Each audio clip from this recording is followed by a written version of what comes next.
I worship you. You are here, meeting every need. I worship you. I worship you. Oh,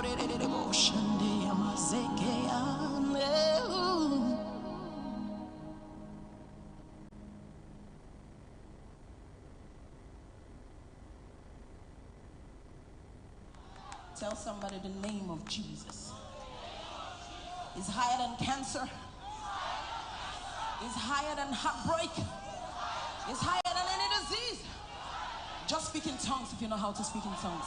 Salabando koba shata baba kesebos retebobos rema baba shata babozo tokoya ha ha ha ha ha ha ha ha ha ha ha rotobobo shata bahaya.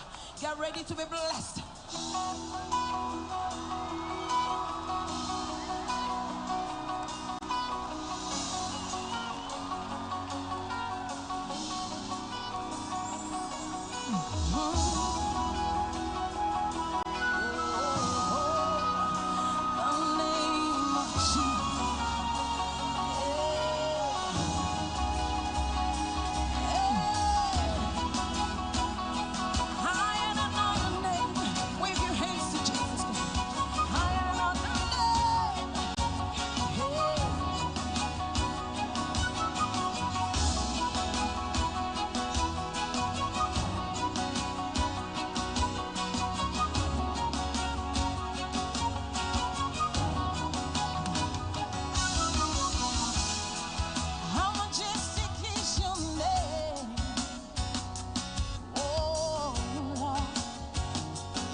nation tongues in the name.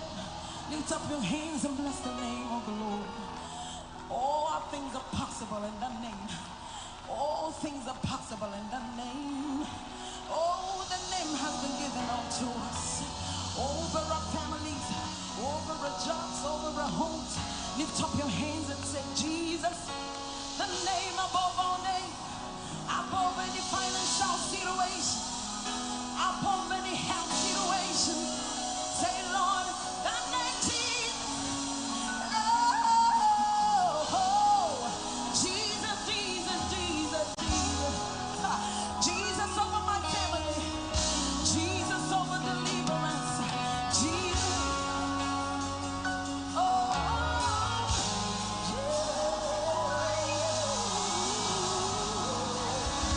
hallelujah.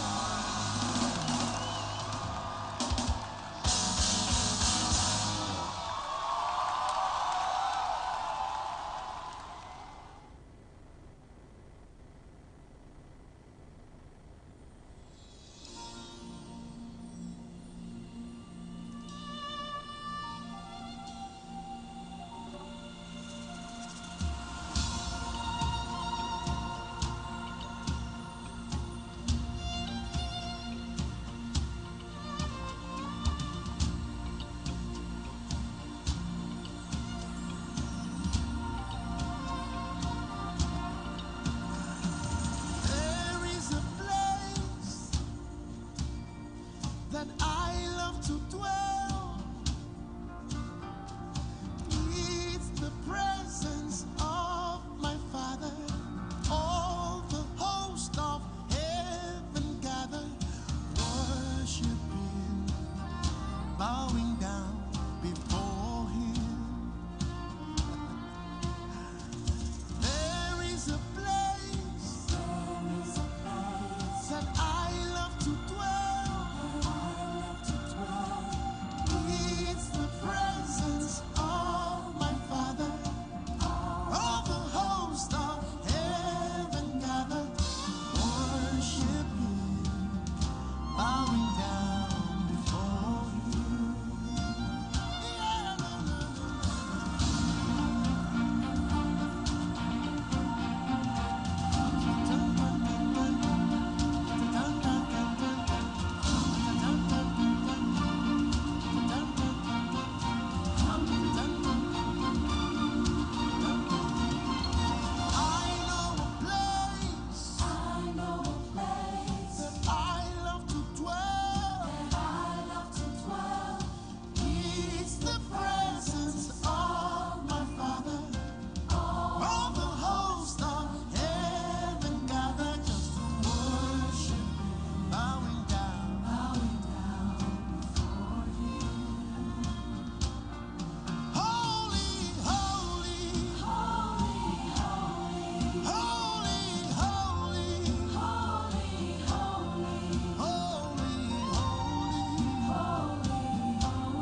Boy, come do, I young I walking for.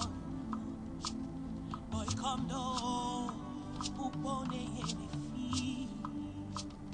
Boy, come do, I young I walking for.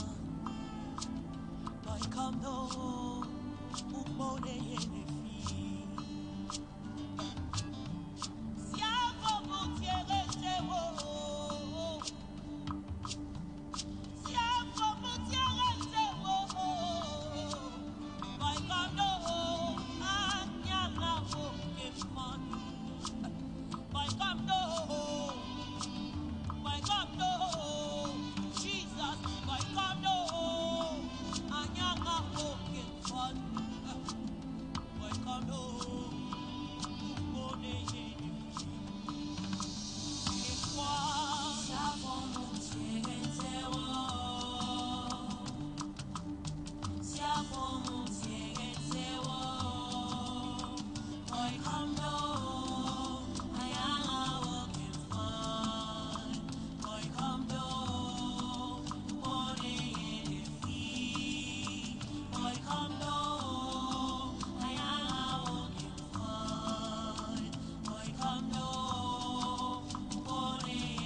miracles every day. New testimonies everywhere.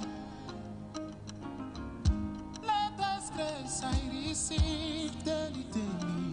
I know Jesus is taking care of me. New mercies every morning. You daily load me with benefits. You treat me like your only child in the world. I know, Jesus, you're taking care of me. I'm here to testify, Jesus is taking care of me. Oh, Jesus is looking after me. Jesus is watching over me. I'm shining because Jesus is taking care of me. New miracles every day. Testimonies, yeah. New testimonies everywhere.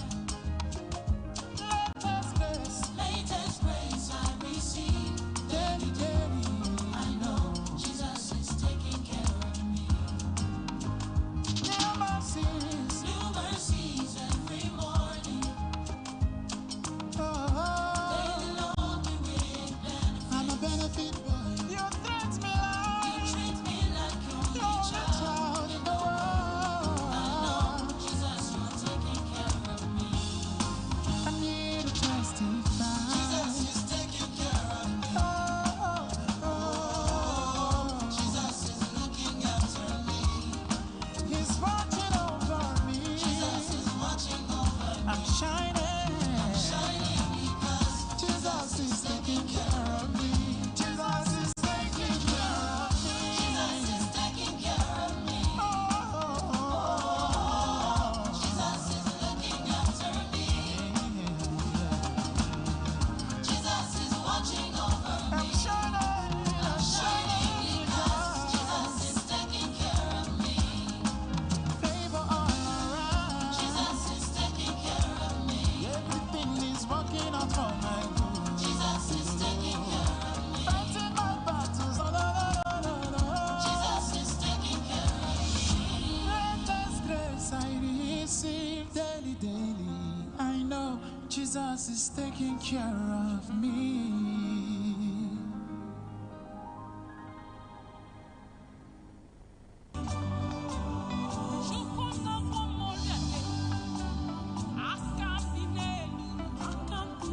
When you heal completely. When you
the people.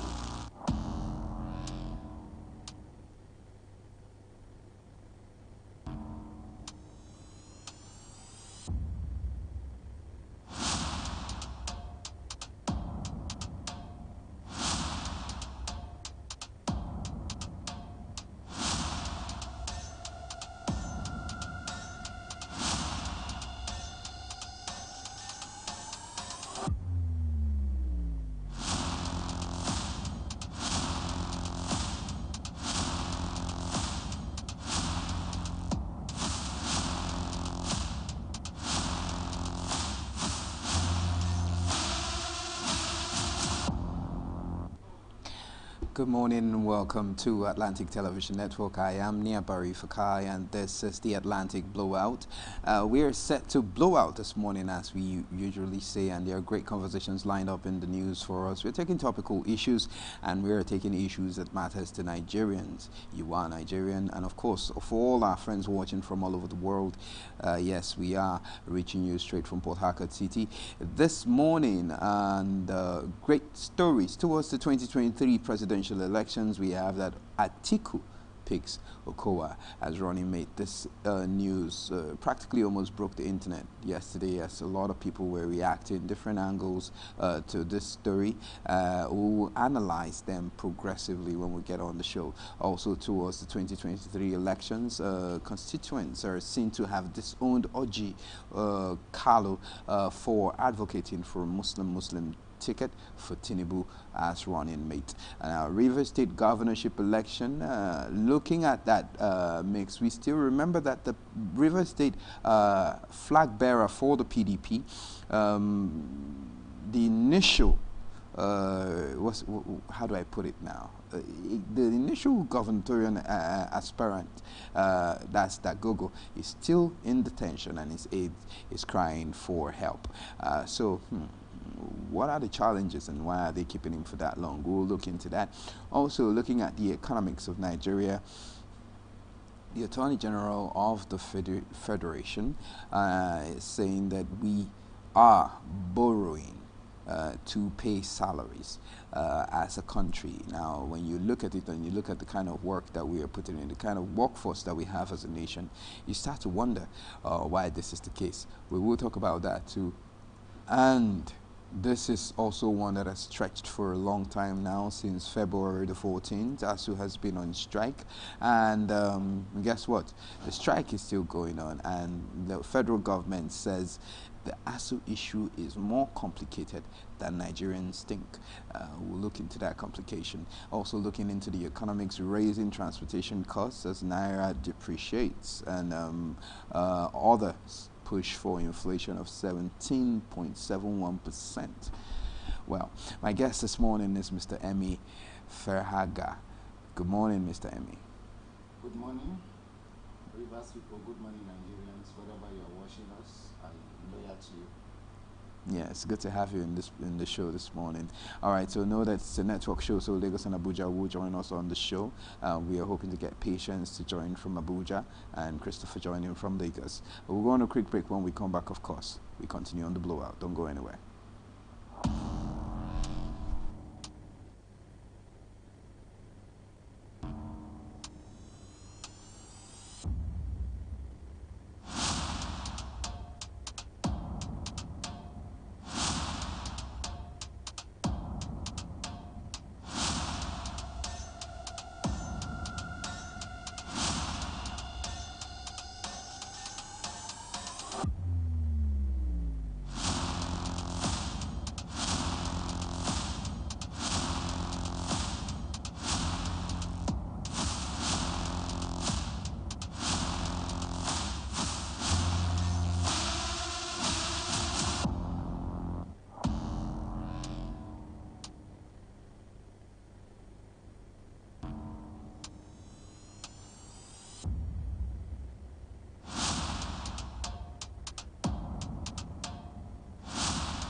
All right, welcome back. So, looking at the 2023 presidential elections and what we have working, we see that a lot of questions have been asked for the PDP. Who will be the running mate of Atiku? And of course, there was screenings that went on, and a lot of people, especially from the south here, were rooting for. They call him the capacity governor of Rivers State. That's Nyesom Wike. He was seen as the option alongside Okowa to be picked. But now, it's on record. Atiku picks Okowa as running mate. Now, Okowa is the Delta State governor, and he has emerged the running mate for the People's Democratic Party. His nomination was announced and confirmed by Atiku himself on Thursday at an unveiling event that was held in Abuja. Now, Atiku, while speaking to his choice of the vice president, pointed out that it is important that the person would be the one who will complement him, and so he added that the person should symbolize the quality that is needed to unite Nigerians, and the person should not be afraid to speak or give advice in the governance of the country. And he also added that the running mate must understand that he is described as the death of the rots, described as what is supposed to basically help with the rots in the Nigerian system. So we're looking at economic growth and other things, considering the fact that this person too will be in charge of the planning committee, or I would call it the executive committee, as regards financing and running projects in the nation. Now, recall that Wike was the foreman in the radar, and a lot of heavyweights have speculated that the choice of Okowa as a presidential running mate is a very, very dicey move to make. And let's come into the studio for a minute here, Mr. Emmy, on this particular subject. You as many Nigerians heard how it came out, and I would like to first of all get your initial reaction to the story. Yes, I think I'm not surprised. My reason is very simple. If you go by the current demands from the politicians and the political tirade, you will understand that every politician now is now looking for a marketable product. Okay. The one you can sell, and the Nigerians will be willing to stake in their vote. Okay. If you follow Atiku's statement there, he talks about he's looking for a running mate who will be presidential. That's just the bottom line. Presidential in the sense that the person will be the one that can endure the opinions of others. Will be the one who can think, the one who can suggest to government. These are qualities that you need in a presidential candidate. And going by the creation of Nigeria, Nigeria is not a banana state. I always tell people this.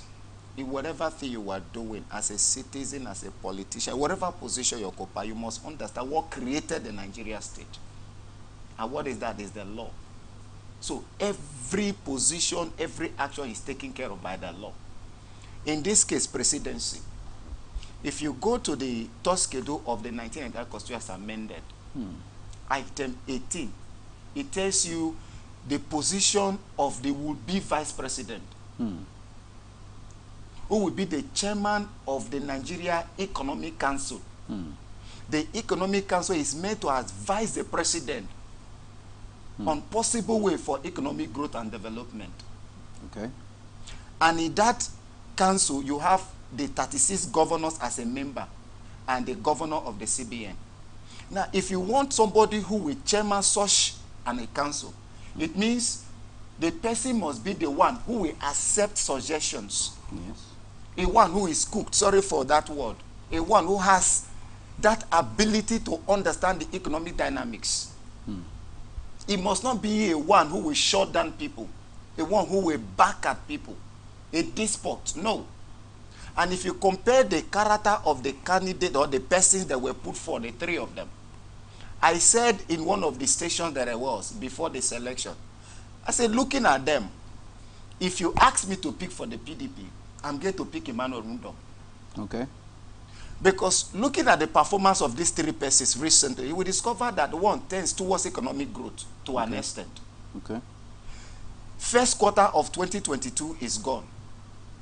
And if you check our statistics, among the states that didn't record single FDI, River State, Delta State are among. And these are states with huge resources. These are states where the citizens beg the governors to pay them their rights. You can't pay civil servants. The consequential adjustment that was done, you are battling to pay. Not that the resources are not there. Because if we can have states like Gombe, states like Ekiti, who are paying the consequential adjustment, but the state will use resources like Delta River State, civil servants will have to set up committees and all that to beg the governor to pay the what is due them. It means such people are not supposed to be there. But this is a political party affair. Every party wants to win an election. And in doing so, you must make your calculations rise. So there are people whom you think you can lobby other persons into supporting your ambitions or your aspiration. And one in River State, Yezo Wike is out of it. Currently, he has issue with Obaseki, the Sasa, which is his home. He has issue with Obaseki. He has issue with Serake Dixon. He has issue with Akpab. He has issue with so many persons here. He bully whatever persons. He is not that type that listen to suggestions. So if you make such a man a chairman of an economic council, don't you think it will end up a wrestling ground? It's going to be a battleground. So Atiku may have analyzed and checked all these things. And he preferred to go with Okowa, who is from Delta State. And by the name Okowa, you can also say the kind of sentiments, tribal sentiments, from the Delta to the Igbos. Because Okowa is related to an Igbo sounds. So if you say you have Okowa, some people, and this one is also one of us, maybe through this name, let us vote. Because Nigeria politics, you can't take away ethnicity from it. So I think the choice of Okowa is not that a mistake when Atiku decided to turn his political back on Yeso Wike. But for me, my choice would have been Emmanuel Udom. He's kind of obedient. Emmanuel Udom is a kind of person we talk to, and if you look at him, maybe we'd say yes, sir. And the VP position in Nigeria is always considered as a spare tire. The one who will say, yes, sir, yes, sir, yes, sir.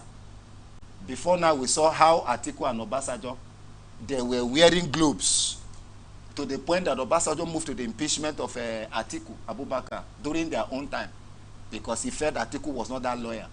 So every politician will want a person who will be lawyer, not the one who will challenge them. Atiku have been into that position before. He knew how he fought his boss, and he doesn't want a person who will fight him on every policies and all that. So I think it's good to go with him. It's his choice. He has the choice, the right to make the choice. He has made the choice. It's not left for Nigerians at the PDP to accept votes or not to vote them.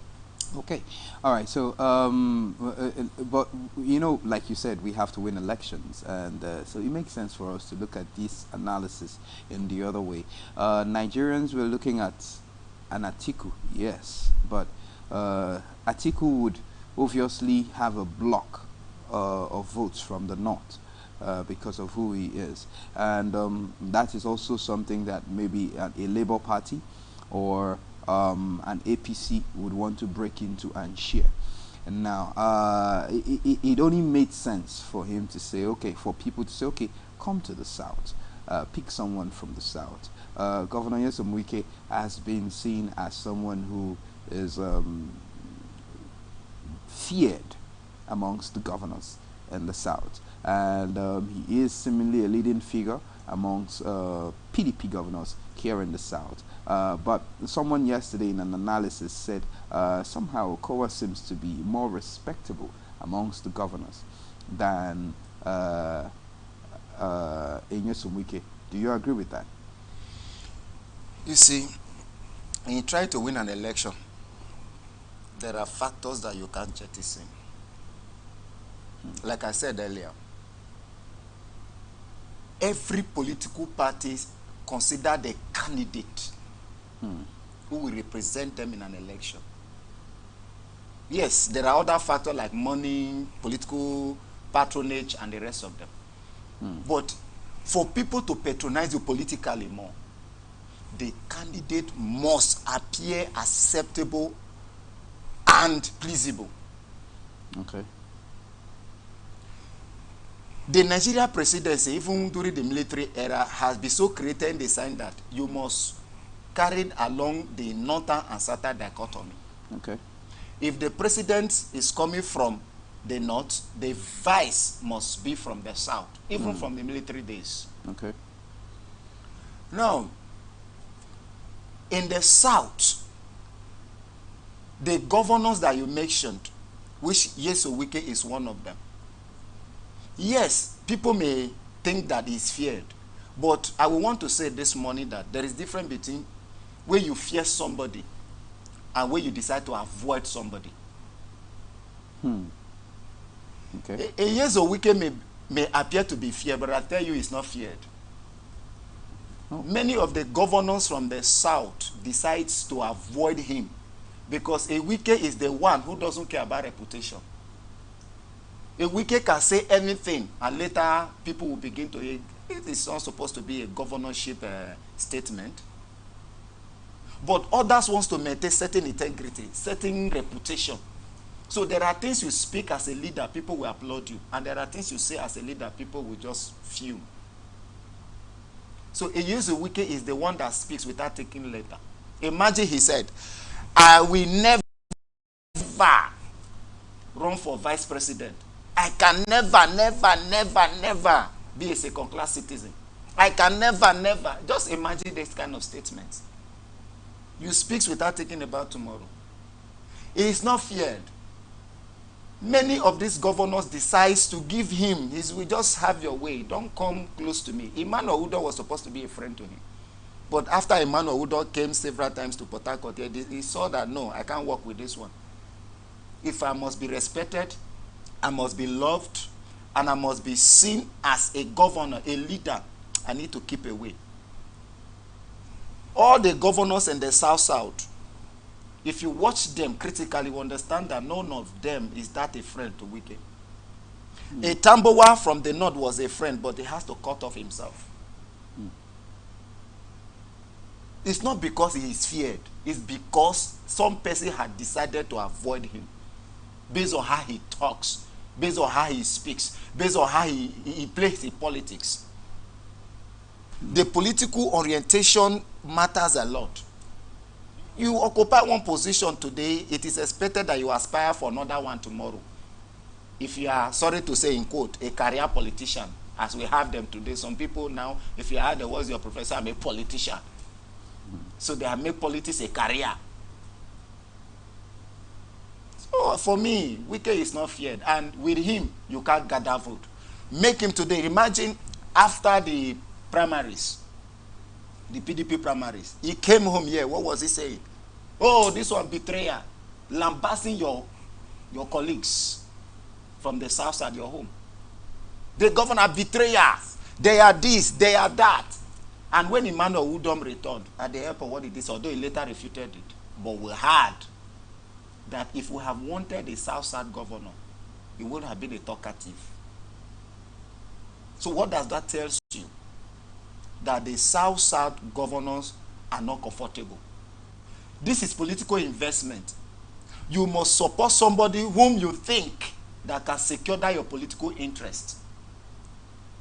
If not, you will be retired immediately. Such a person who cannot secure your political interest emerges.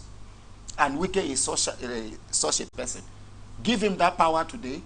I tell you, the PDP folks in the South, all of them will go into oblivion, political oblivion. They will run away because Wike will retire them.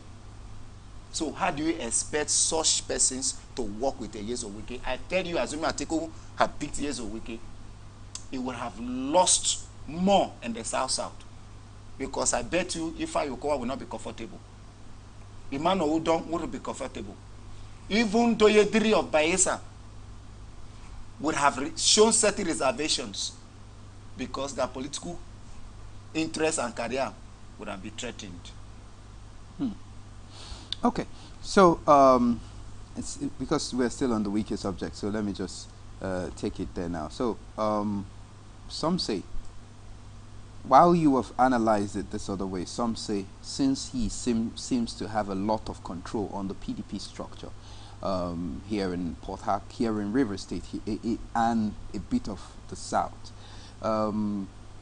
this move that Atiku has made may cost him a chunk of the Southern votes. Do you agree with that? No. I disagree. Okay. Who controls Edo State PDP structure? Is it Yezo Wike? No. They have a governor. According to the PDP's practice, if you are elected, automatically you become the leader of that party in your state or whatever level. Yes. Which for me is abnormal. You have elected executives who should be running the party. The you that is elected under the party, suddenly you assume the leader, leading those who are elected to be the leaders of the party. But as it were today, Wike does not control the structure of Edo State PDP. Okay. Wike does not control the structure of Delta State PDP. Wike does not control the structure of Bayelsa State PDP. The same with Akwa Ibom, Cross River. So how is he the Lord of South PDP? He's never the Lord. You see, there is something I've come to discover in this part of the world. We like to exaggerate things. We like to blow them out of proportion. And when the reality come knocking on our door, we begin to blame people. Oh, these are self-deception. Keep yourself where suits you. Stop all this unnecessary propaganda and self-exaltation. Allow people to praise you. Allow people to see that, yes, you are doing something. I said this before now. That all the persons, all the aspirants contesting from River State, in whatever parties, I tell you they are going nowhere at the federal level. Because, you see, the presidency seat is not something you wake up one day, I think that you are going to get the victory. No, it's something you nurture it, you build it over time. Remember the APC candidate, Tinubu? He said, this has been my lifetime dream. And if you check his political antecedents, check his politicking, check all the appointments, his governors and other in Lagos State, you will discover that the man has been building people from every state. It doesn't matter where you are from, the west or not. The man has made 2 persons from Delta State and Urobo, from the 2 of them as commissioner. Today, who is the commissioner for economic planning and budgeting in Lagos State? It's an Urobo man. So now tell me, Atiku has been having that political relationship with most of the governors right from the time he was a vice president. And he has built on that and continue to nurture it in these days. Tell me, where is Wike? Who has he made outside River State? Or the APC man? Who has he made outside River State? So you think you can just come, you bully people into succumb to your political interests? No, now. There should be people who will be speaking from you from other parts. Marketing and selling, I have been there. This is me. If you look at me, you understand that, yeah, this man can be there. He made me. And people will be convinced. Remember the ethnicity, the orientation. When you go talking to your people in their own language, that if you look at me, I'm like this because that man made me. Your people will say, let us support because he has made one of our own. So we are automatically there with him. But this one, you are coming, you can do. And before then, somebody else will clinch the ticket. So Wike is not that bulldozer that people, political bulldozer people thinks. It's not by noise. It's by politicking rightly. And people see your politicking, you are able to win people, people support you. If you bully people, people run away. It's simple. What you sow is what you reap. All right. So let's go to the candidature of Okowa now, Delta State. A lot of people know him, but a lot of people are still on the streets. They kind of say he's not as popular as Governor Nyesom Wike. Does popularity count for him now? And that's first question. And then second question, what he has done in Delta State, is it enough for him to be someone who will chair the commission as we are looking at the Economic Commission, considering the fact that that is the role that he's going to play. And you just rightly pointed out today too that we've not had any foreign investment in River State, Delta State included. So let's see how, if you can, is his credentials enough for him to play the role? I don't know your definition for popularity, but for me, the way I will understand it, based on the political discussion, popularity does not mean that when you shout. Popularity in politics, it means how you are able to enter the people politically, how you are able to make people to see your political interests and work with you. Dr. Ifeanyi Okowa is not new in the Nigeria politics. He's been councillor, he's been commissioner, he's been SSG, he's been senator. So he has been in government since 1999. He's not new. He's worked with Ibori, he's worked with Oduanga, he's been at the federal, the states. It's just that Ifeanyi Okowa is not a noisemaker.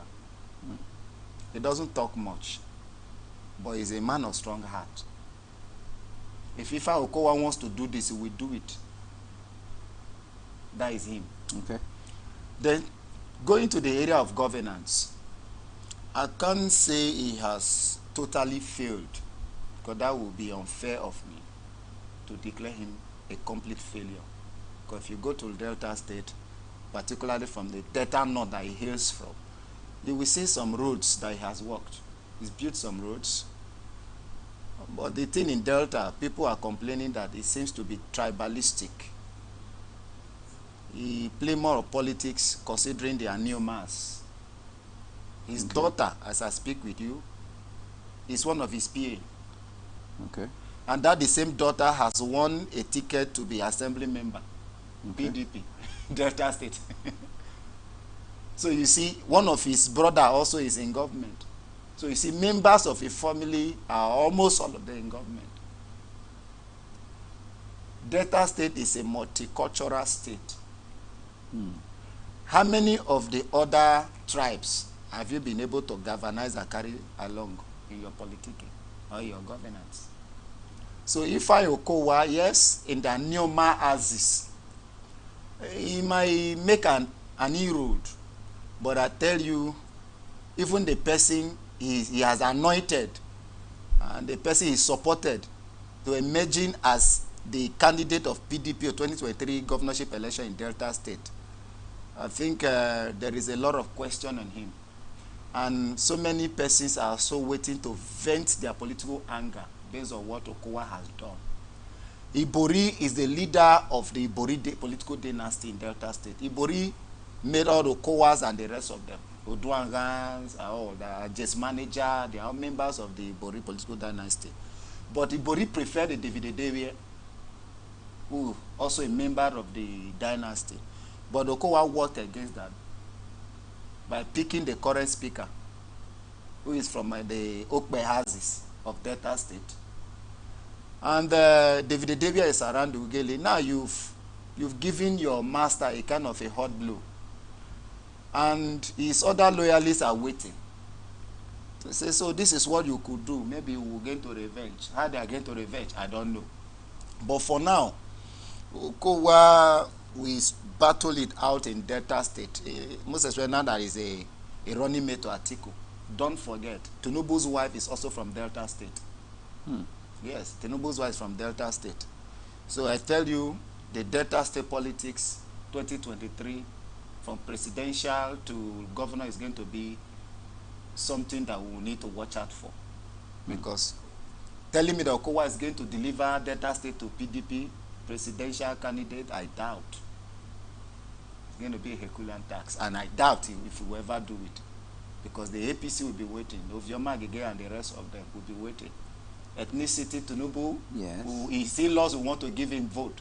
Let our daughter be there, so that we have somebody who can also speak to the president on our behalf. You know that will come to play. Okay, so I like the way you put it. Let our daughter be there. So you kind of believe that they will pick the daughter over the son in this case, considering positioning, because the son gets a VP spare tire position, as you have pointed out. The daughter gets the other room access. So, you know, from the other room, so many decisions are made. okay. There is a way you tinkle the man at the end of the day. It's yes, and a man comes and he gives you whatever you want. But the VP, there are so many things that you need to consider. As a VP, remember, the president has other loyalists who has one or two things that they want to achieve politically. And other people tickling him. And you must also submit yourself to those interests. Okay. As a spare tire, if not, you will be caged politically. All right. Okay, so let's go to Abuja now. I know that Patience Obos is set to join us. Good morning, Patience. Good morning to the guests in the studio.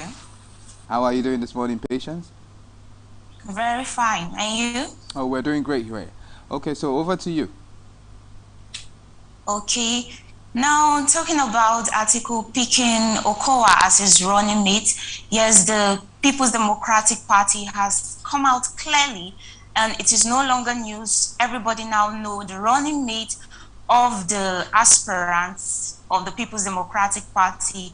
Initially, there were a lot of rumors saying Nyesom Wike was the running mate of Atiku, but now the air is clear on that. So now my question is, Atiku choosing Governor Okowa as his running mate. Earlier in our discussion, there was some talks considering whether Udom Emmanuel, Nyesom Wike, or Okowa, based on ethnicity and based on some religious grounds, saying Okowa is from the Delta-speaking Igbo of the southern part of Nigeria. Now the question is, do you see Okowa as the preferred choice to be the running mate of Atiku? Yes, I think if you watch out, Nigeria politics, like I said earlier, ethnicity is a factor. Yes, Okowa is from the minority when it talks about politics and population in Nigeria. And Delta State, there are Neoma people, some will say yes, they are Igbos, some will say no, we are not Igbos, right? And the Ifai Okowa is a quiet politician. He is the one who has political friends. And take note, the PDP Governors Forum has spoken. They are happy with the choice of Ifai Okowa. They believe the selection of Okowa is the right choice. And they have promised to throw all their political weight behind him. Same applies to the South-South governors. Since Okowa was selected, you don't see them complaining. Because Okowa has been party to this struggle in the PDP from 1999 till date. He has played several roles. Don't forget, he was member of the primary committee in Rivers State here, when Sheriff was booted out and some other persons were elected. Okowa was one of the members of the electoral committee here. They have seen his contribution in the PDP. And Okowa is in good talking time with Emmanuel Udom. He's in good talking time with Doyediri or Baseki. So, Okowa, for me, politically, is not a bad choice. But in terms of performance, that is where Nigerians we decide if he has done well or not. If we can still send him a message or we need to retire him. Nigeria will decide by 2023. But for now, the choice of Okowa is better off Nyesom Wike, who would have been a bigger problem if he was selected. Because the home players here would have been very uncomfortable with the choice of the Rivers State governor. Thank you. Okay, now still on the Okowa's issue, if you look at the story, Atiku Abubakar say whoever is going to be his running mate must have the criteria of a president, must have the knowledge or must know the administrative work of a president, meaning that his vice should also have the quality of a president. Now, talking about quality of a president, do you see that in Okowa? Because we've talked about Okowa being quiet, calm, not using vulgar or any offensive word against any politician. But now, going into the job now, when the time comes, do you see any criteria of that presidency in Okowa? Administratively, yes. I see that in him. The bottom line of what Atiku wants is a presidential appearance. That's what he meant. Presidential appearance. And if you look, like I said, there are constitutional roles that the vice president, if elected, will play, which I make mention the other time from the Constitution, being the chairman of the Nigeria Economic Council. Okowa was a councillor from there. Okowa has been a commissioner. Okowa has been secretary to Delta State government.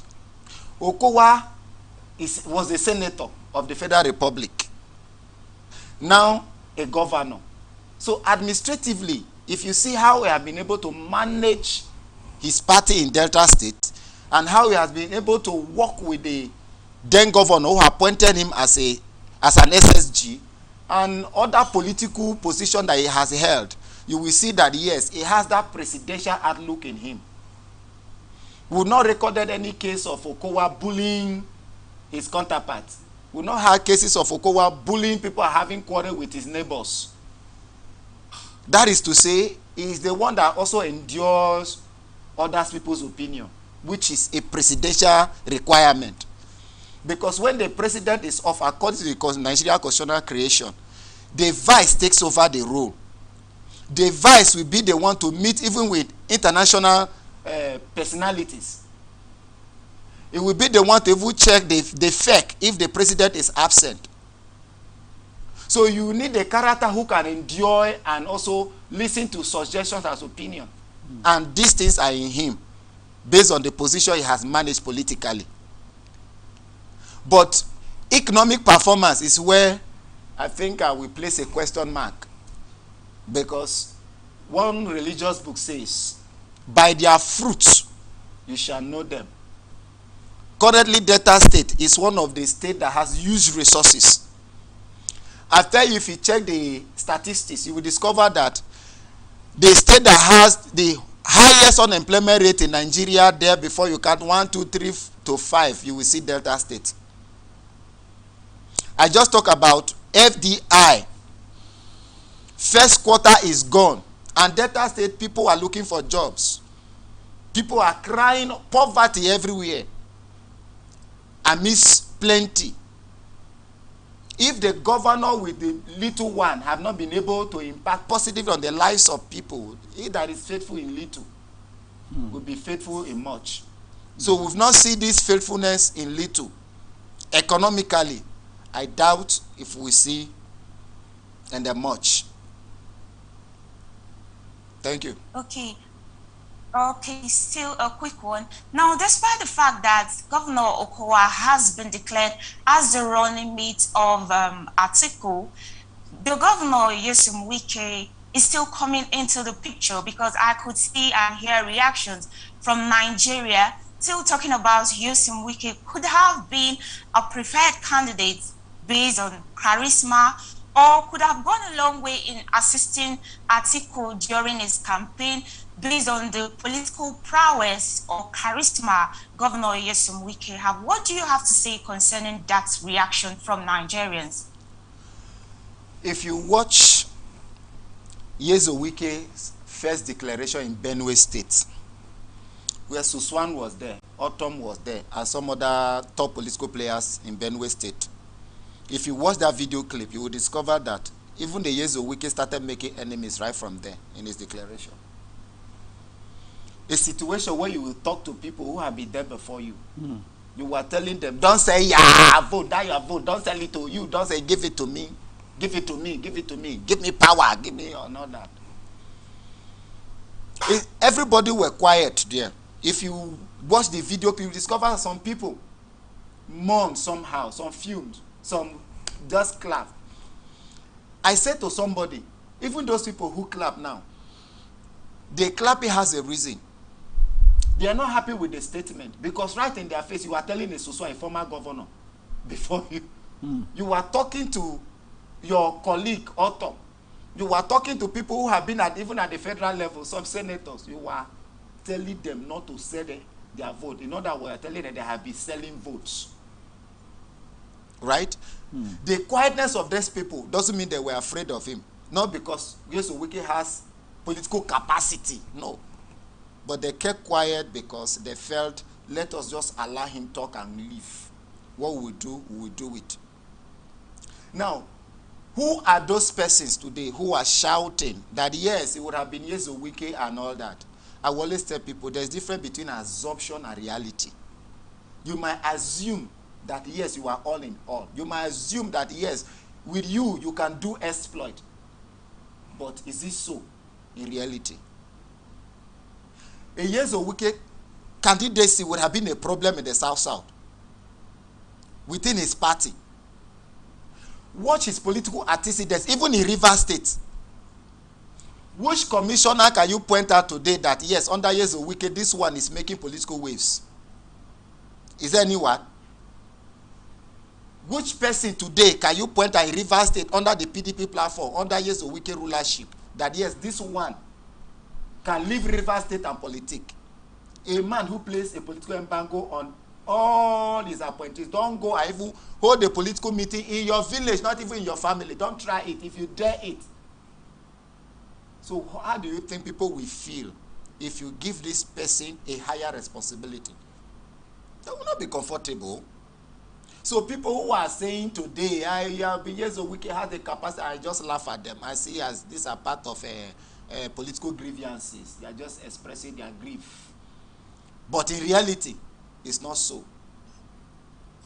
You can't go to Obaseki today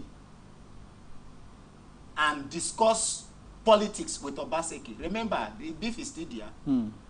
When he went to Edo State for consultation, he didn't even visit Obaseki because he knows he can't get along with him. Two of them can't get along. So he just went there and he came back. In Delta State, it's the same thing. So how will a Yesu Wike candidacy would have been they want to unite the South to give him all the vote in the South and all that? No, now. It won't be. And Atiku has been a friend of the South politician to Anessa, the PDP. He was a friend to Ibori, the political godfather of Delta State under the PDP platform.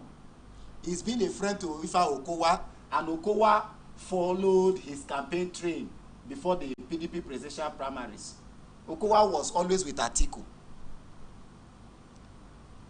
While Yesu Wike was fighting his own interest, vying for the position of the president. So for me, I think some people are just speaking from the point of the position of their comfort within the River State. They have not gone to other states to get the feelers and know what people are saying about the Yesu Wike. So for me, it's not, let the noise continue, but I tell you, Atiku has made a choice. Is they want to work with the supposed VP. Okay. That's my take. Thank you, Mr. Emi. Over to you, Nabari. All right, thank you so much, Patience. We'll go on a quick break. When we come back, of course, we continue on the Blowout. Don't go anywhere.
The people, the candidates, the party, the campaigns. What really makes an election year?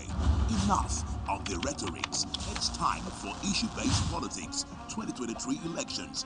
Who are the candidates?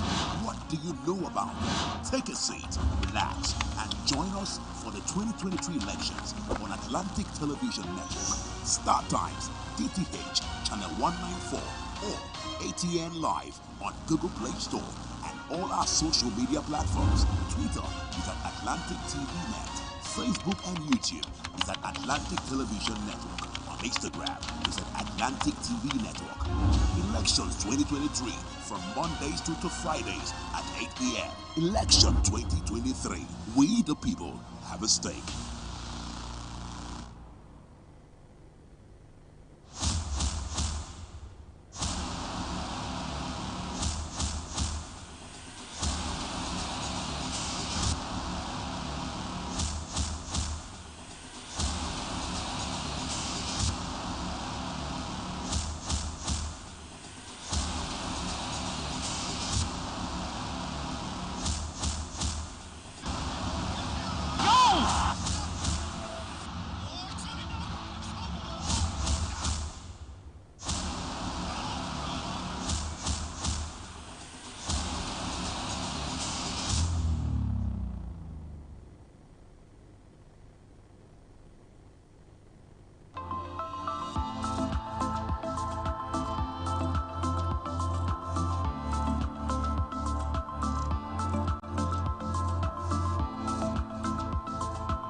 Every day, our lives are changed by history.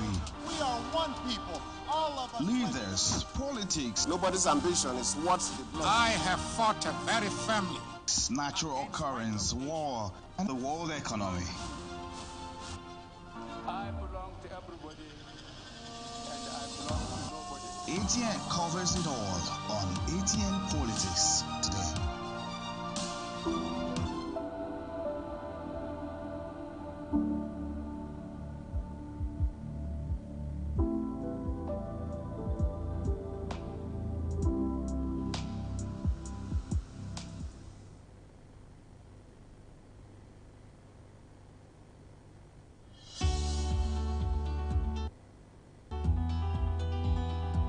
People into the country illegally.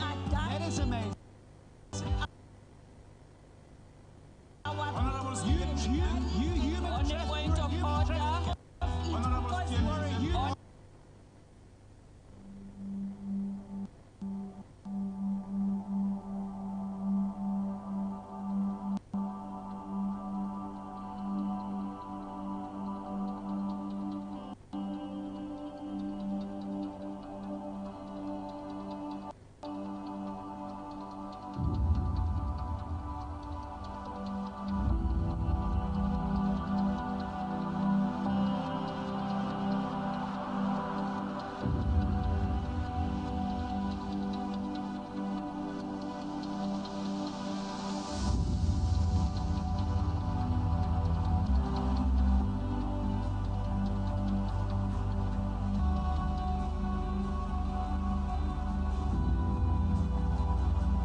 The people, the candidates, the party, the campaigns.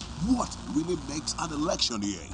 Enough of the rhetorics. It's time for issue-based politics. 2023 elections. Who are the candidates? What do you know about them? Take a seat, relax, and join us for the 2023 elections on Atlantic Television Network, StarTimes, DTH, Channel 194, or ATN Live on Google Play Store and all our social media platforms. Twitter is at Atlantic TV Net. Facebook and YouTube is at Atlantic Television Network. On Instagram is at Atlantic TV Network. Elections 2023 from Mondays to Fridays at 8 p.m. Election 2023. We the people have a stake.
Every day, our lives are changed by history.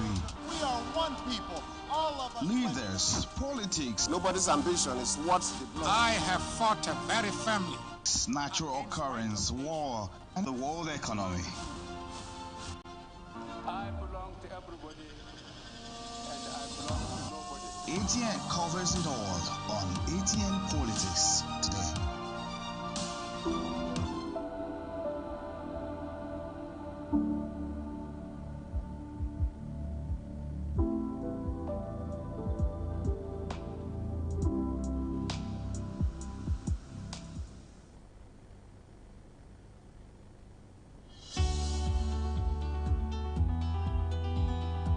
People into the country illegally. That is amazing. Honorable Speaker, you've On the point of order. Honorable Speaker, you On the point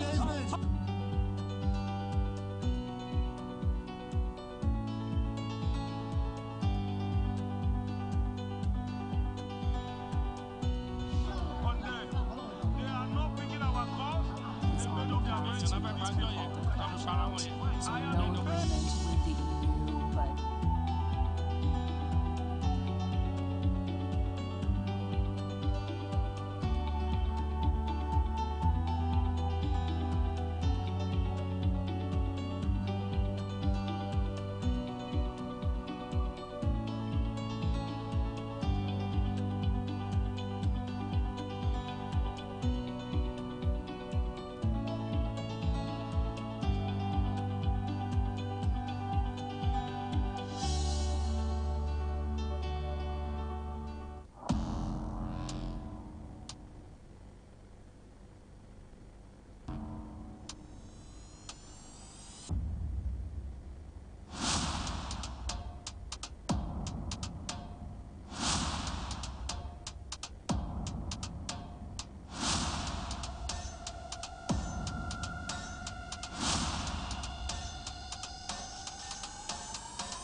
Tinubu's decision as a running mate. We already know that the conversation around it has gotten a lot of buzz, especially in the South. The likes of Ojikalu has taken a beating from his constituents as they are looking to disown him for advocating for a Muslim ticket for Tinubu. And the issue of him having a Muslim ticket is also one that a lot of people are speculating, because he is of the Southwest. And if we're looking at the concept of federal character and the balance of leadership, because Nigeria is a multi-ethnic, multicultural, multi-religious country, you want to ensure that even on the level of leadership, there is a balance there. So the question is, Ahmed Bola Tinubu is a Muslim, and he would need a running mate that will balance things out. Some have said, on the one hand, it's not about him per se. It's not about the running mate per se. It's about how the government is run. It's not about the religion of the person that is picked. It's about how the government will run. Now, in some areas, it's been speculated too that the name of Kabi Ibrahim Masari has been put out there. Now, he is to be seen as one who is also a key party stakeholder, and he hails from the home state of President Muhammadu Buhari. That's what has been rumored to go out. But if that also goes out, that will confirm a Muslim ticket going out. Now, some analysts have rather suggested that if Tinubu makes this move, it will be an albatross on his political campaign and his general career, because the logic of the Christians not sitting for this. Khan has come out to speak against it. A lot of people have also come out to speak against it. And you can even see Ojus Okalu is taking what he's suffering to from his side, as his people are seeing that his remarks have been tagged shameful and disappointing. But let's come into the studio and walk through it. I like the way Mr. Emmy is walking through these conversations this morning. The Tinubu story and running mate. First, what do you think about his decision and wherever his decision will come from? You see, this is politics. The language of politics is different from the language of medicine. It's different from the language of trade. Yeah. In politics, you make certain calculations. In politics, you analyze your game in order not to engage yourself in miscalculation that will land you on a path of failure or regret. In every political society, when trying to win an election, I'm looking at the political party now, there are factors that they put forward and need to be considered critically. Number one, they will tell you the party manifesto. What is the party coming to do? What are they saying? How are they going to achieve these things? Then after the manifesto, they talk about the candidate. Who is this candidate? What are his antecedents or her antecedents? What has he done before? So they analyze the candidate. Is he a candidate that is marketable? Is he a candidate that has structure? Is he a candidate that can win vote for us? Is he a candidate that we can talk to people about him or her? So after they finish this, the next thing they go to is political patronage. Okay. How many persons can we patronize politically into supporting our political aspiration? That in this position now, you can put the VP and the rest of them and the other party politics. Why am I saying this? We are talking about the choice of a running mate. They will be vice president if elected. In the context of Nigeria's politics, You know, we do our things. We copy, we bring it home, we destroy it, we begin to complain among ourselves. We will not copy well. I will not initiate our own. Copy, and not copying well. That is how I call us here. This is democracy, and this is elections. Nigeria election is rooted on 1, ethnicity. 2, region. 3, religion. And if you check from 99 till date, even in the Second Republic, the First Republic, we discovered that these factors have not helped us in any way. First Republic was a war. Second Republic, we fought to the point that people, Shehu Shagari, the Third Republic, oh yeah, leave, and the rest of them. The Second Republic, I mean to say. We came to Fourth Republic. They say, oh, something happened to Abiola the other time. Oh, Abiola is from where? Oh, from the West. So we need somebody from the West to pacify the people of the West. Let it not be that Abiola election was annoyed and we just ignore him and his people. Obasanjo was brought on board on the PDP platform, the rest of them. And somebody else was selected from the North, Atiku Abubakar, to vice him. And they look at Atiku Abubakar, happens to be a man who had been the political tirade since 1992. He be eyeing to be president, he didn't succeed. And after then, he won governorship election in Adamawa and the rest of them. They say, no, come, leave that one. Because we know you have political tentacles. You know, we also know that you have a spread. So come and join Obasanjo for us to win. And these were the candidate PDP put for that election and they won. Since then, we have been following that model.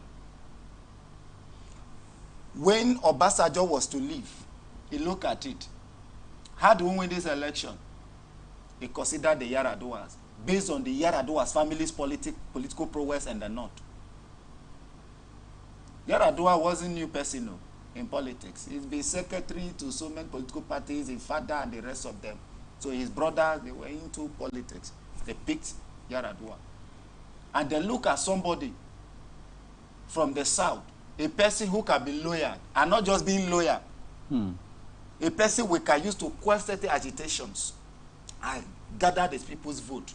And Obasanjo picked Jonathan to pacify the Niger Delta people about our agitations and the rest of them. He came. The thing continued to Buhari.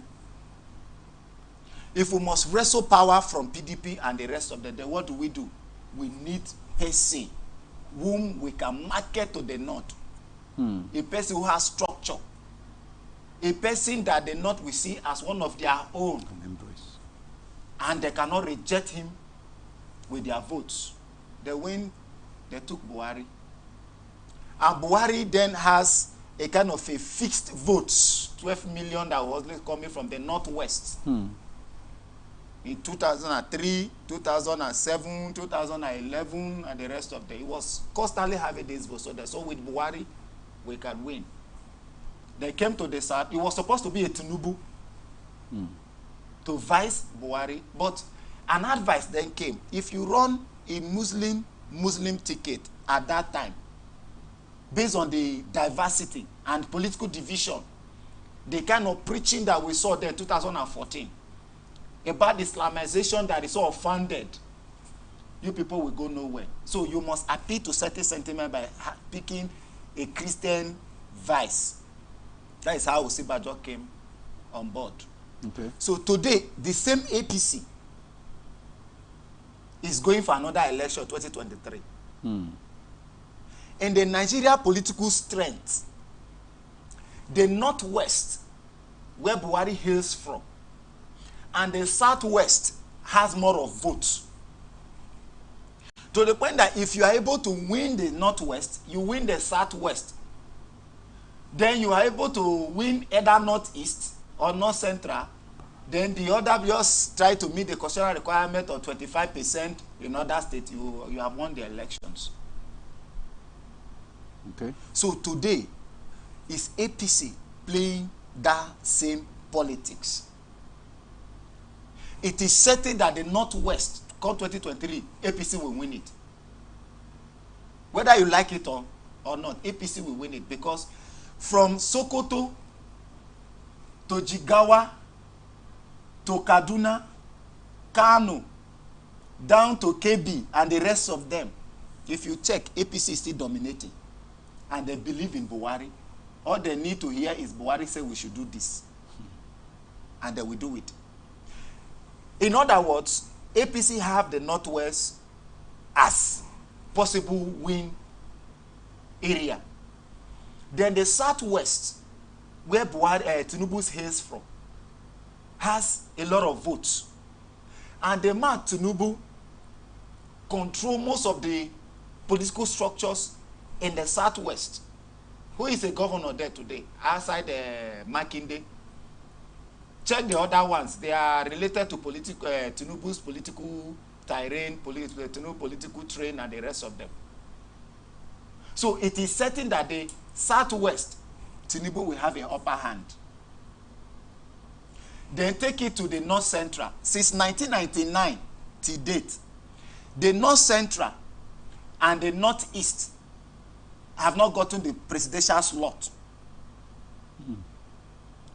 The Northeast only got VP in the person of Atiku, while the North Central has not gotten it before, to date. Okay. So a possible Muslim ticket for me, APC would have considered the division in Nigeria by looking at the Northeast, which supposedly will be Atiku's stronghold. In that area, Borno is for APC.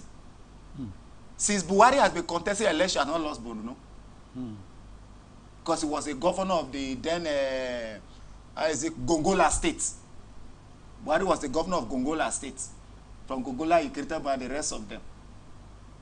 And was also a kind of a first governor of Borno when they were created. So he has not lost Borno. Today you have a Yobe that you are controlling as APC. So what is left? 4 states. Bauchi, Taraba, Adamawa, and which other one again? Daradia. So it is possible for a political party that wants to win an election to go to that Northeast, pick a Christian possible vice president. If you do that, because there are millions of APC members who are Christians from that axis, you take somebody from there, politically you have almost destroyed Atiku and the PDP, because that sentiment will be, after one of us is also there, so we are joining the Zulum of Borno and the rest of them. So let's go this way. So it will be around 50-50 between the APC and the PDP. Coming to Southwest, Atiku will only try to gather little vote from there. Let's say maybe 20 to 30%. You still having the upper hand. The Southeast are going to vent political anger in 2023 if only they are looking at their political future. A PDP have done them so much harm, because from 99 till date, the Southeast has invested politically in PDP. They see PDP as their own. So their voting pattern has been for PDP. And PDP has so rejected them and shamed them to the point that PDP refused them ticket. Alese Kweme tried, it didn't succeed. Since then, PDP has nothing for them to even, in terms of projects and the rest in the Southeast. No one, I'm saying it, without fear of favor, no one completed project in the whole of the South for 16 years. PDP could not complete one. These are people who are so supported you. And now the position of a second fielder, let me use that word, ordinary vice president, like some people will say, you also deny them That is to say, the Southeast are not in the thought of PDP in any way. At least they are humans. So they want to vote according to their emotions. So you as an APC, Tinubu and the rest of them should have this in mind. The North Central, there is possible you will gather much vote from there too. So why going for a Muslim ticket? Why? Okay. All right, so let's take you to Abuja now. Patience, over to you. All right, thank you, Nabari. I've been following on the conversation, talking about the senator, Orji Uzor Kalu, being disowned by his constituent. Now, I see a lot of backlash. One of the statements saying he is a self-appointed advisor to Tinubu. Now, do you think the senator deserves some of this backlash, being the fact that he only bring a suggestion to say that Tinubu should choose a Muslim ticket? Don't you think that backlash was too much on the senator to the extent of being disowned? If you are very conversant with the Nigeria political theory, you understand one thing with the Nigeria people. We like self-flagellation and mass amnesia. We hate honest people. Yet we pretend to be people who want honesty. And he has not helped us. Nigeria prefers somebody who just say that thing they have in their mind. Whether true or lie, just lie it and you become a celebrity. You become a person they can trust. Forgetting that lies does not take person anywhere. Uzor Kalu is a citizen of the Nigerian state. And he has rights to choice and personal opinion. He's also a senator of the Federal Republic. So, to a large extent, he's a leader in his capacity. Yeah. He was also a former governor. So, the man should have a position in national discourse. And this is what he has taught, based on his own analysis, an idea to win 2023 elections. Most of these backlash that are coming today, they are coming more from his own people who are even disowning him, saying what he represents his own opinion, is not for them and all that. And I have not seen anywhere where the man say this is the opinion of my people or my state. Right? Nigerians are only advised, if we think we are tired of a system has to do with people's attitude. System is not built by miracle. System is not built by emotions. Yeah. Systems are built by the possible fact and reality and through deliberate efforts. Those who are disowning Uzor Kalu today have been in the political terrain since 1999, supporting political party and the rest of it, like I just mentioned. What did they get? As a reward for their loyalty and support. What did they get? What have they got to? The hour has come when Nigeria will sit down to discuss what do we want. We want to be like the American that always reference. I hate that way Nigeria, like in America, like in this. Americans see democracy as a way of life. Attitude. They don't see democracy the way Nigeria see. We see democracy as means to galvanize oneself to governance, and you try to dip your hand into resources, you gather money, and you become very wealthy. They don't see these things like that. So if you must be like those people, you must do what people are doing. How has religion helped us in Nigeria?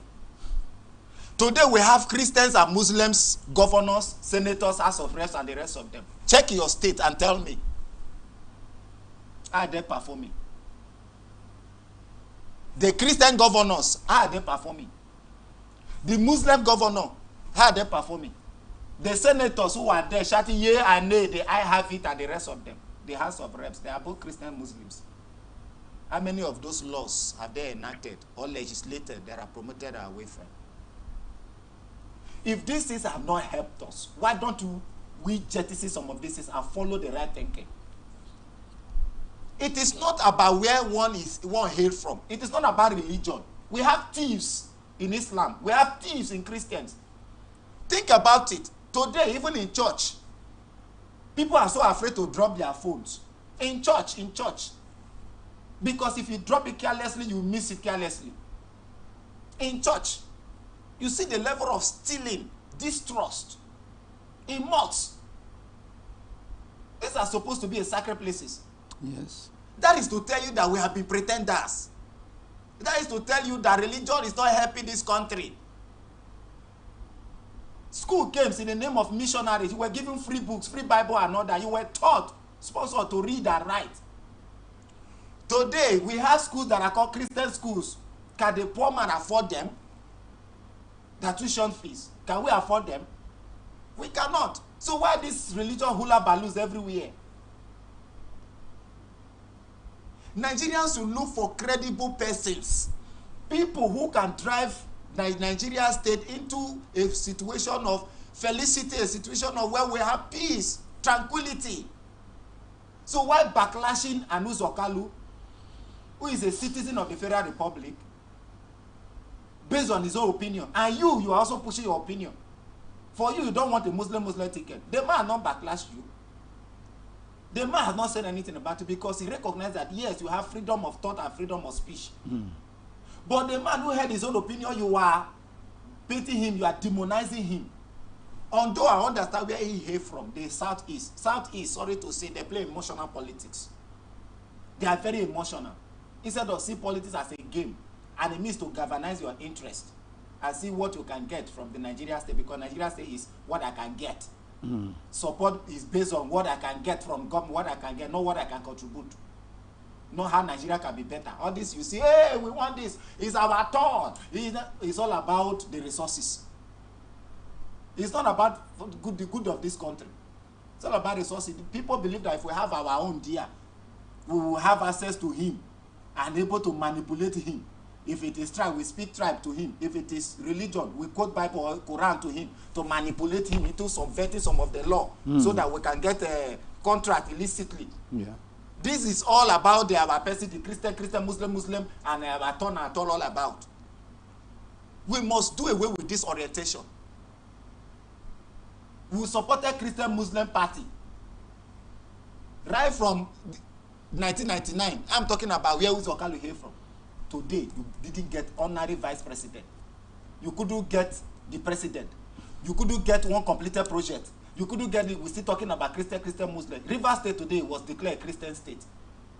Right? So it is assumed the only Christian state in Nigeria is Rivers State. What are we getting here?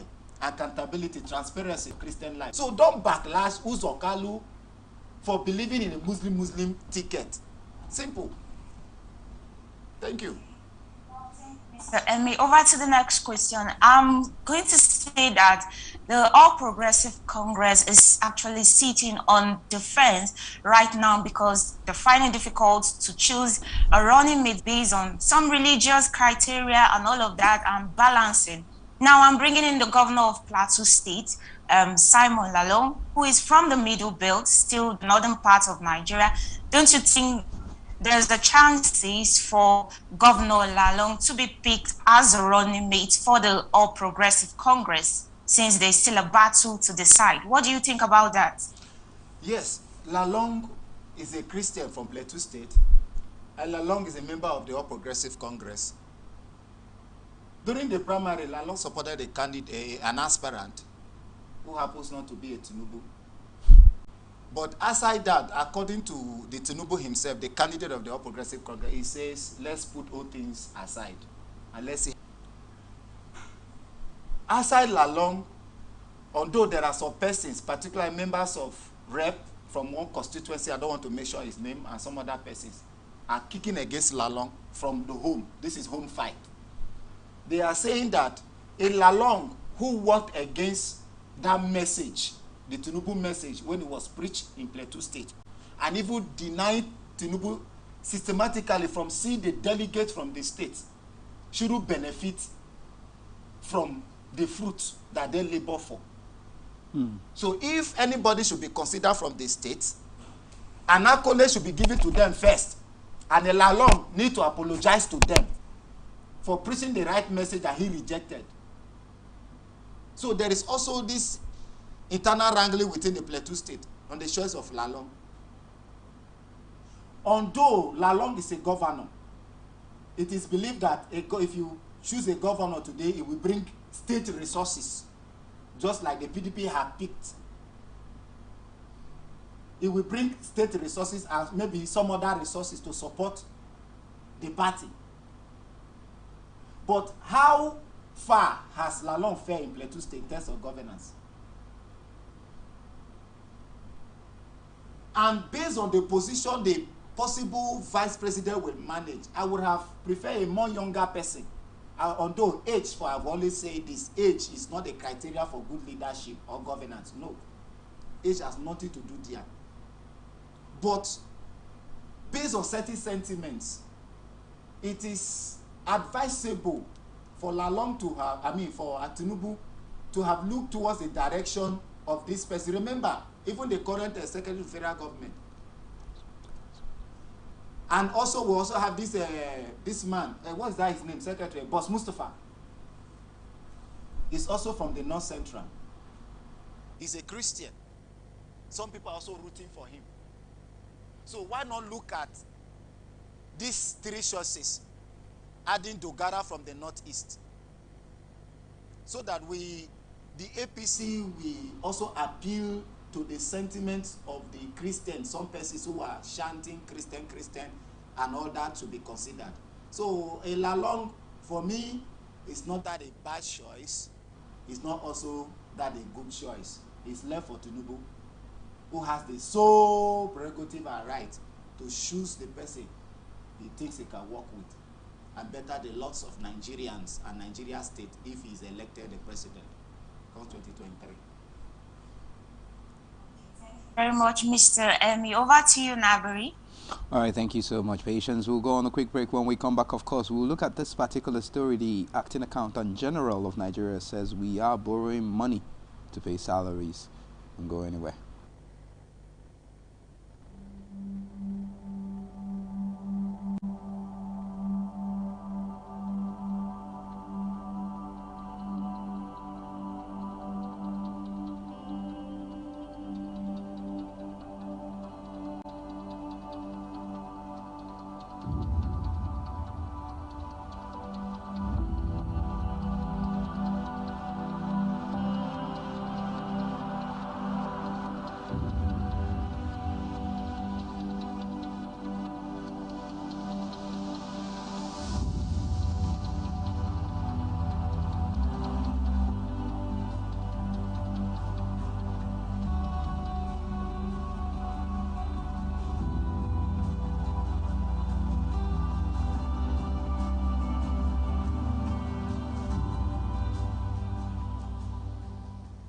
The people, the candidates, the party, the campaigns. What really makes an election year? Enough of the rhetorics. It's time for issue-based politics. 2023 elections. Who are the candidates? What do you know about them? Take a seat, relax, and join us for the 2023 elections on Atlantic Television Network, StarTimes, DTH, Channel 194, or ATN Live on Google Play Store and all our social media platforms. Twitter is at Atlantic TV Net. Facebook and YouTube is at Atlantic Television Network. On Instagram is at Atlantic TV Network. Elections 2023 from Mondays to Fridays at 8 p.m. Election 2023. We the people have a stake.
Every day, our lives are changed by history. We are one people, all of us. Leaders, politics, Nobody's ambition is what the blood. I have fought a very family. natural occurrence, war, and the world economy. I belong to everybody, and I belong to nobody. ATN covers it all on ATN Politics today.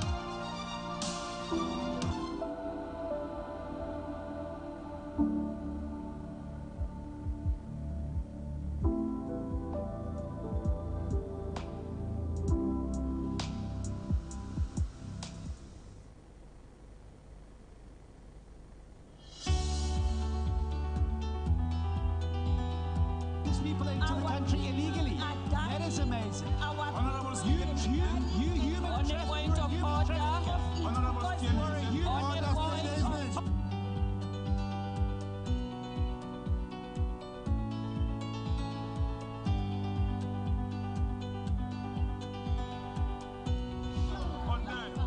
They are not picking our calls.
Yes, welcome back. This is the last lap of the Atlantic Blowout, and yes, we know that, of course, you know, Patience has been with us from Abuja. I would say good morning to Lagos. Christopher, are you there now?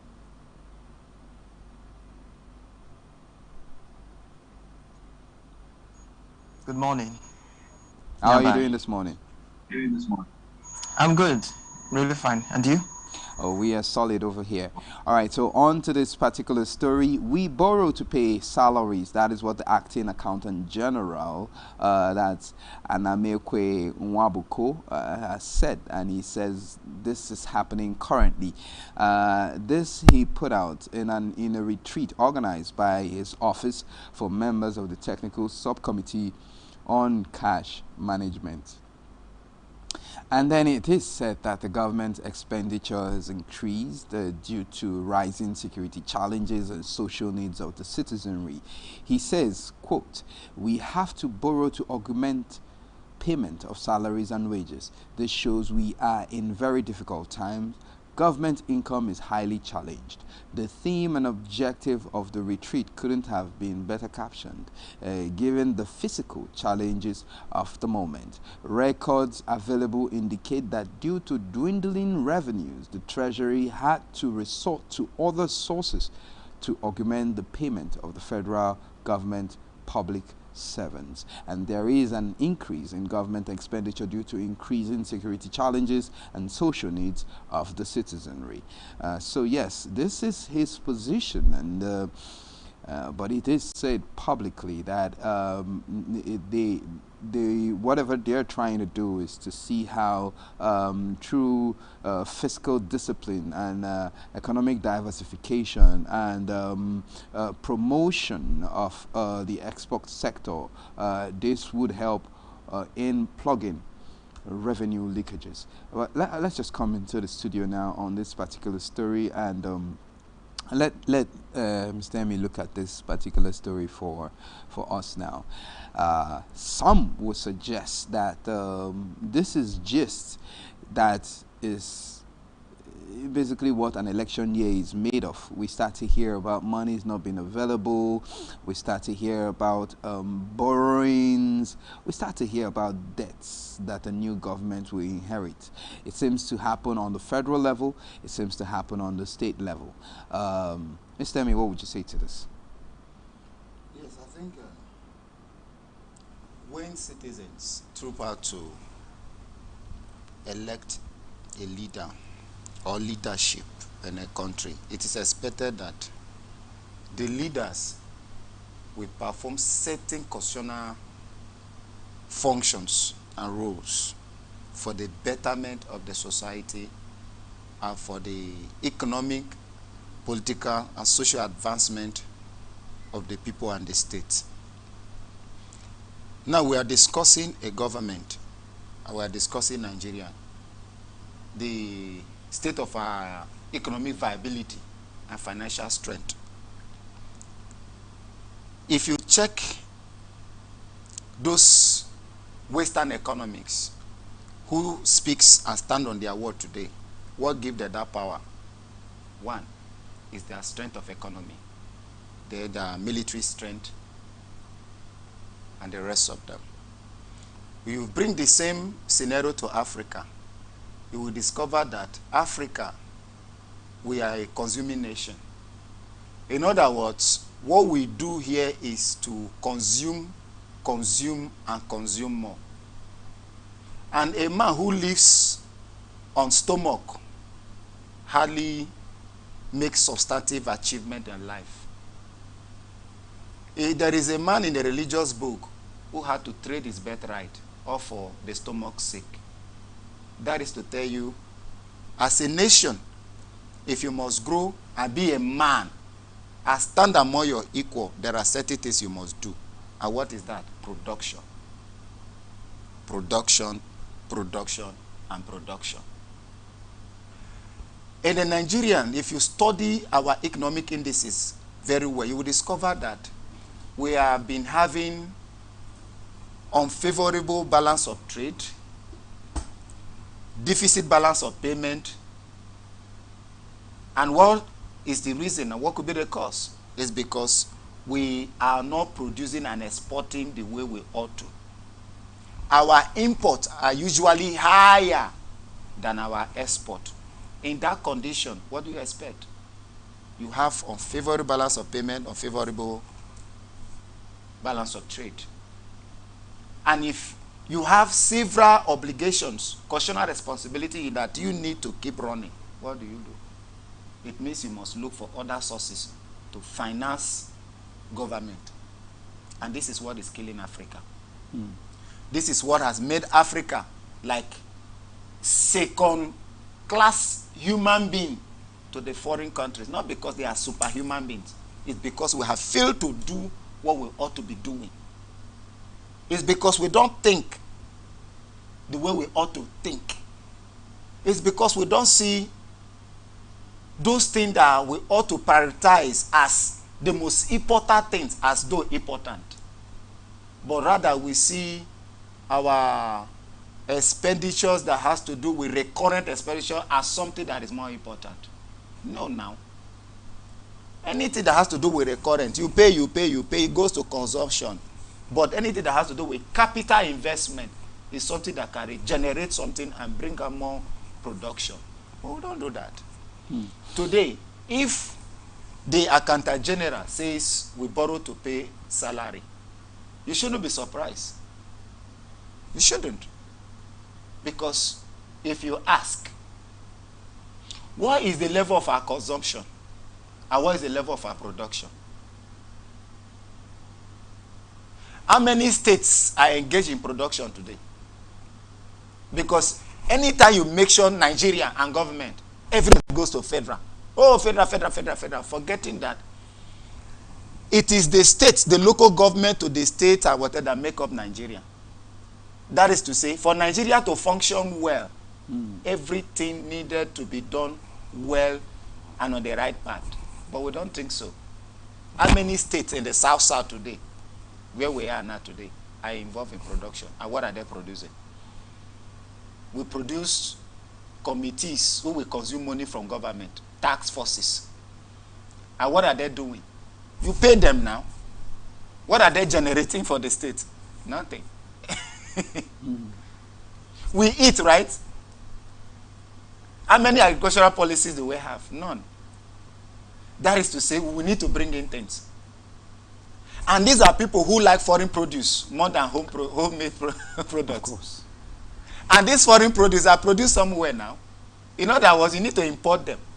So when you are importing more than you are exporting, what do you expect?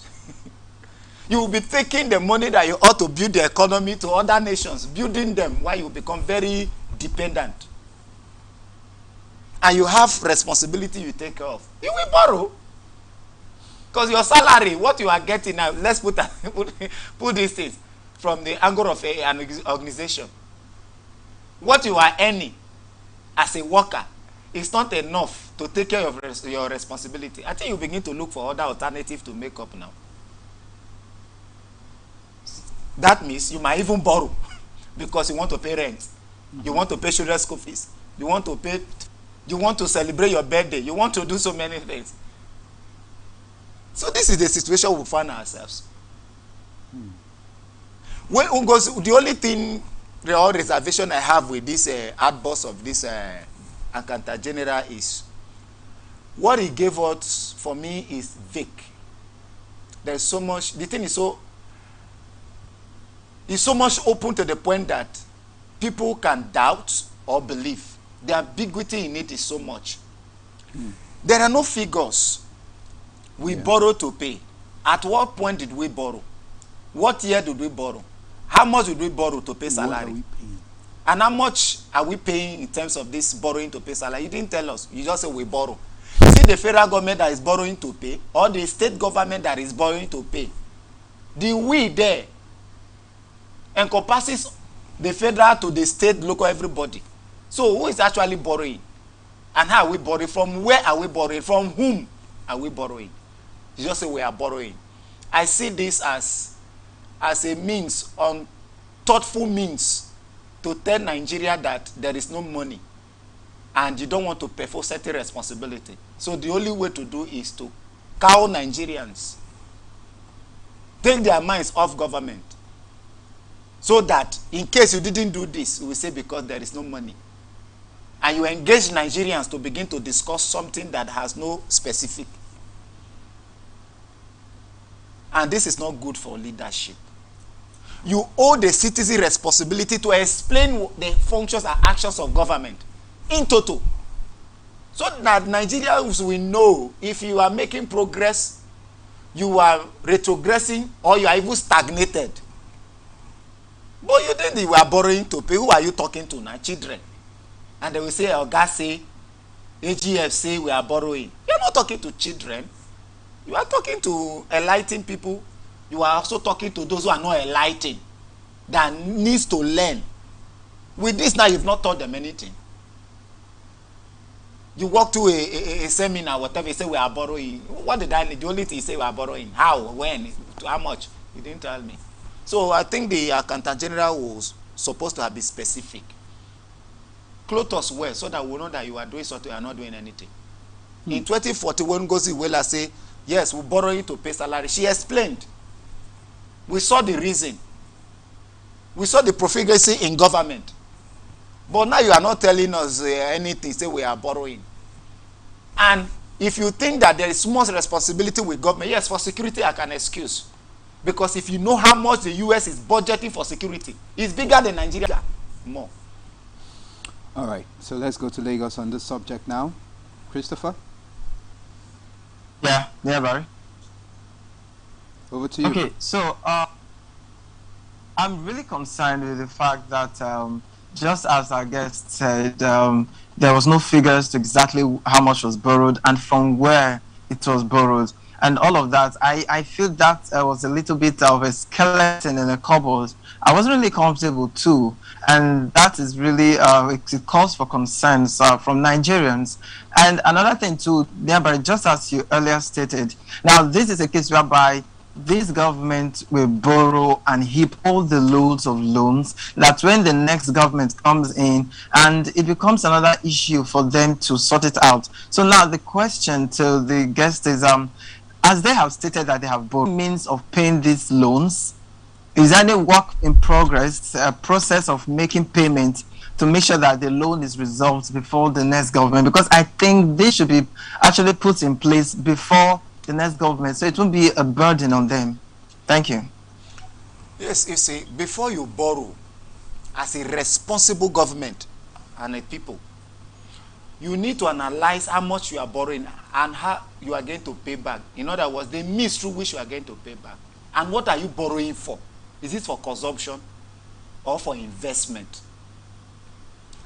One thing I can't take away from this government is we are here to enlighten ourselves, the public, and to share ideas. So it is better we speak the truth.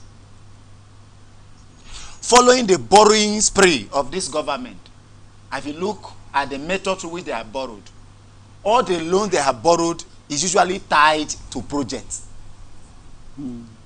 You will see that we are borrowing $2 billion and this for this railway. We are borrowing this for this project, transport. We are borrowing this for this on agriculture. Usually tie this borrowing to one project or the other, except the first $5 billion that was borrowed. Even the loan they took from Sokuk, all were tied to project. Roads, Abuja roads, and the rest of them.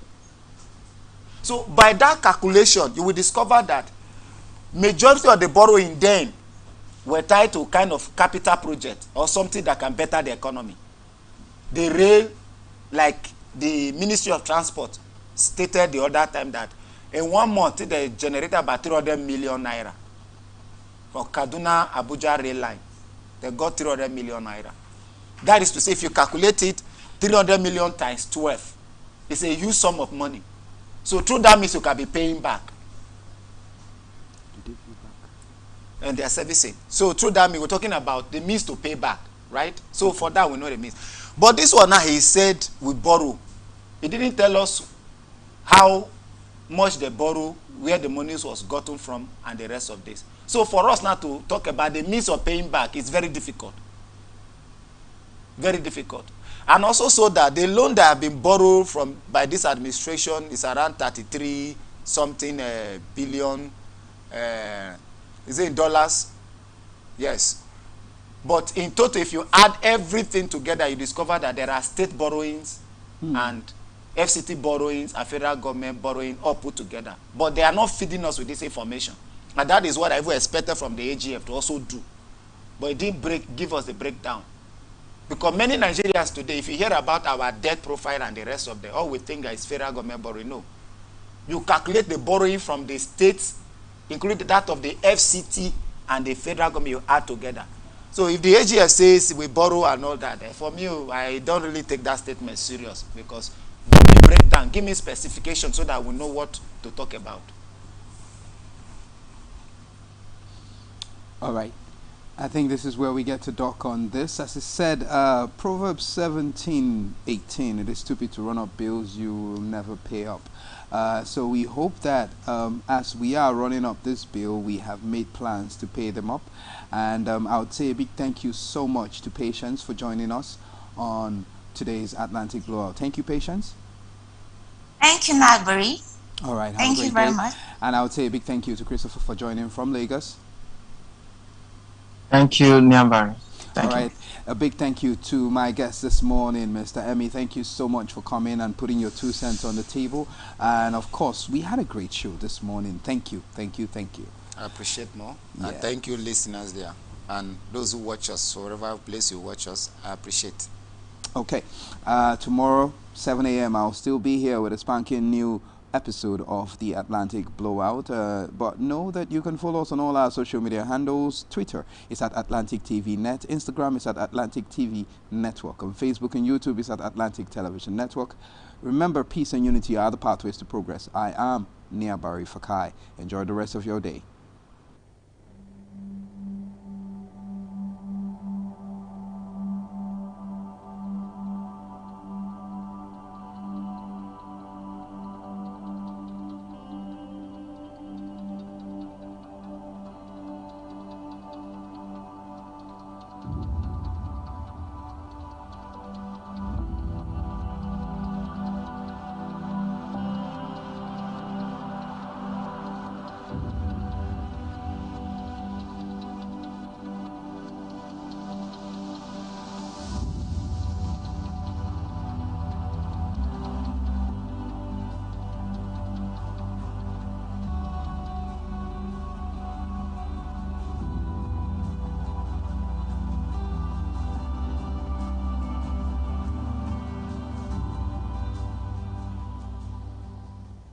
The people, the candidates, the party, the campaigns. What really makes an election year?